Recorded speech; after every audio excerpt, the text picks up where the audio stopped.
What's up everybody, Matt here back again with another video for you. Today we're going to be taking a look at the soundtrack for the film E.T. the Extraterrestrial. E.T. the Extraterrestrial was one of the first science fiction films I ever saw as a kid, and it made a huge impact on me.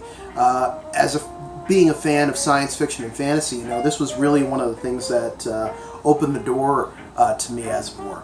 I'm still a huge fan of the film. I like to revisit it every now and again just to kind of get that warm, fuzzy feeling that the film gives you. Of course, I'm a fan of films like Aliens and The Thing, but it's also nice to, sometimes wonder, well, maybe something beyond the stars is nice as opposed to wanting to kill you.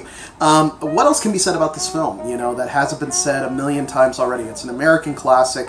It's been so ingrained into our culture at this point, the scenes, the story, everything about it, but the music as well, the music for this is so iconic. So I figured what we do today is take a closer look at the soundtrack itself.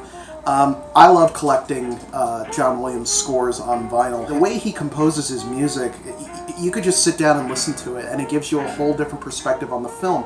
And you realize as well that his stuff is just so incredibly powerful on its own.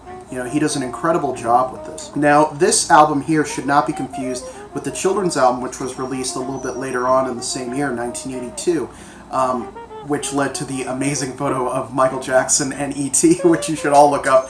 It's just one of those out there photos. It's really, really funny.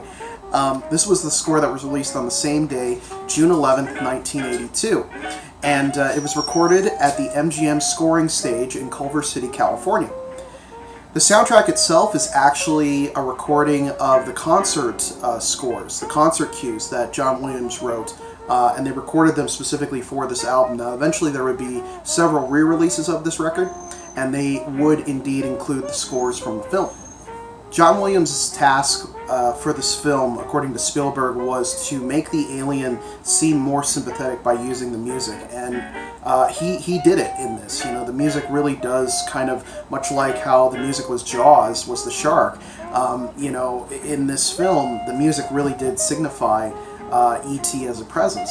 And Spielberg loved everything that John Williams presented to him. He really did. He loved every piece that was given to him. So when it came time to cut the film, he loved the chase music so much that he actually edited the film around the music as opposed to the other way around. So very cool that he was that inspired by that particular track.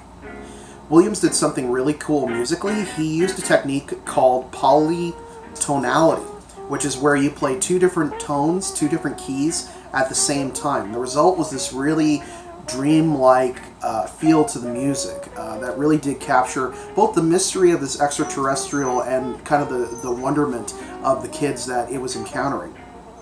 On the Halloween track, there's actually a little nod to Yoda's theme from Empire Strikes Back.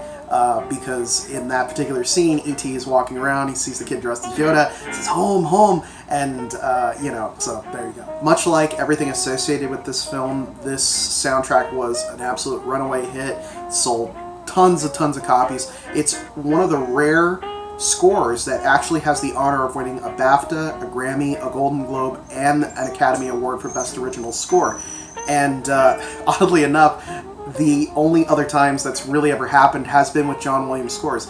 He had done it twice before with his music for Jaws and Star Wars before he did it with this. For me, the most iconic track is Flying.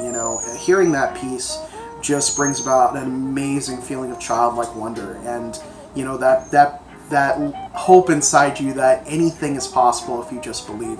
And that's really the beauty of this music, is that it is an incredible piece of work, and definitely one that I think every vinyl collector and every music collector needs to have in their collection, because it's just such an incredible piece. It's so iconic, and it's short too. It's not a terribly long record, so you can get through it pretty quickly.